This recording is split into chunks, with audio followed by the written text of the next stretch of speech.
வணக்கம் ஸ்டூடெண்ட்ஸ், நான் உங்கள் அன்புடன் சாந்திமா. இந்த வீடியோவில் நம்ம டி அண்ட் எஃப் லாக் எலிமெண்ட்ஸ்லேருந்து ஒரு கடினமான ஒரு ரியாக்ஷனை ஈஸியான ஒரு ட்ரிக்கை யூஸ் பண்ணி எப்படி பேலன்ஸ் பண்ணுறது அப்படிங்கிறத பார்க்க போகிறோம். Acidified KMnO4 with Fe2+ ion. அதுக்கு ஃபஸ்ட்டு நமக்கு இந்த ஒரு சின்ன ஒரு ரியாக்ஷனை மட்டும் கண்டிப்பாக தெரிஞ்சிருக்கணும். MnO4- அதில் வந்து மேங்கனீஸ் வந்து +7 ஆக்சிடேஷன் ஸ்டேட்டில் இருக்குது. Higher oxidation state for manganese. அதனால் அது என்ன நடக்கும்னா அசிடிஃபைடு, ஸோ H+ அயான்ஸ் கூட இருக்கும்போது Mn வந்து +7 ஸ்டேட்லேருந்து +2 ஸ்டேட்டுக்கு மாறும். அந்த நேரத்தில் H2Oவும் நமக்கு வந்து கிடைக்கும். ஸோ இப்போ நீங்கள் பார்த்தீங்கன்னா இதிலேருந்து இதை ஃபஸ்ட் நம்ம பேலன்ஸ் பண்ணிடுவோம். ஒன்ஸ் இதை பேலன்ஸ் பண்ணிட்டோன்னா நமக்கு இந்த ரியாக்ஷனுக்கு வந்து இங்கே எழுதும்போது ரொம்ப ஈஸியாக இருக்கும். இங்கே நமக்கு 4 ஆக்சிஜன் இருக்குது இல்லையா?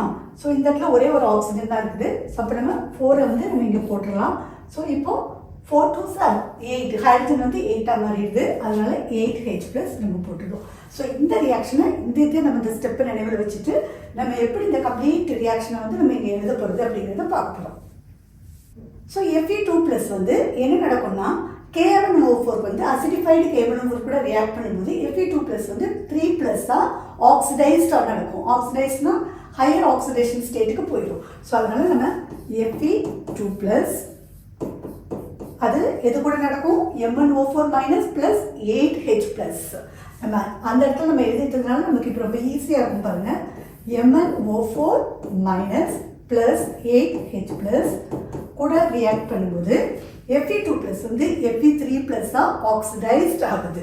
ஸோ Fe3+ ப்ளஸ் மீதி நம்ம இதில் இருக்கிறத அப்படியே போட்டுடலாம். Mn2+ ப்ளஸ் அதுக்கப்புறம் என்னது 4H2O. 4H2O. இதோட ரியாக்ஷன் முடிஞ்சிருச்சுன்னு நினைக்கிறீங்களா? கிடையவே கிடையாது. இது ஒரு ரிடாக்ஸ் ரியாக்ஷன். அதாவது சார்ஜ் நம்மளுக்கு வந்து பேலன்ஸ் ஆகிக்கணும். ஸோ இங்கே பாருங்க, நான் லெஃப்ட் அண்ட் ரைட் சைடு சொல்லி போட்டு சார்ஜை வந்து எழுதிக்கிறேன். MnO4- -1 இதில் வந்து +8. ஸோ டோட்டல் நமக்கு இந்த சைடு இருக்கிறது +7 சார்ஜ். Fe2+ Fe3+ நம்ம வந்து எவ்வளோ பேலன்ஸ் பண்ணுறதுங்கிறத நம்ம பார்க்கறதுக்காக நம்ம பண்ணுறோம். இது அடுத்து Mn2+ல 2+ சார்ஜ் இருக்குது. ஸோ டோட்டல் +7 சார்ஜ் இந்த லெஃப்ட் சைட் +2 சார்ஜ் இந்த ரைட் சைட். இப்போ நம்ம Fe2+க்கும் Fe3+க்கும் பேலன்ஸ் பண்ணும்போது ரெண்டு சைடும் நமக்கு வந்து சேம் சார்ஜ், ஈக்குவலன்ட் சார்ஜ் வந்து கிடைக்கணும். அப்படி இருந்தால் தான் அந்த ரியாக்ஷன் வந்து கம்ப்ளீட்டாக பேலன்ஸ் ஆயிடுச்சு அப்படின்னு சொல்லிட்டு அர்த்தம். இப்போ அதுக்கு நீங்கள் சூட்டபிளாக ஏதாவது ஒரு நம்பரை போட்டு அது முன்னாடி வந்து நம்ம என்ன செய்யணும்? போட்டு நம்ம வந்து அந்த சார்ஜை வந்து மல்டிப்ளை பண்ணணும். ஃபார் எக்ஸாம்பிளுக்கு நான் இங்கே வந்து 5 எடுத்துக்கிறேன். ஸோ 5 2s 10+ சார்ஜ் வந்து எனக்கு கிடைக்குது. So +10 charge plus charge. அதே மாதிரி இந்த இடத்துல Fe3+ நம்ம இங்கே Feக்கு 5 போட்டோம்னா லெஃப்ட் சைடு, ரைட் சைடு நம்ம வந்து 5 போடணும்.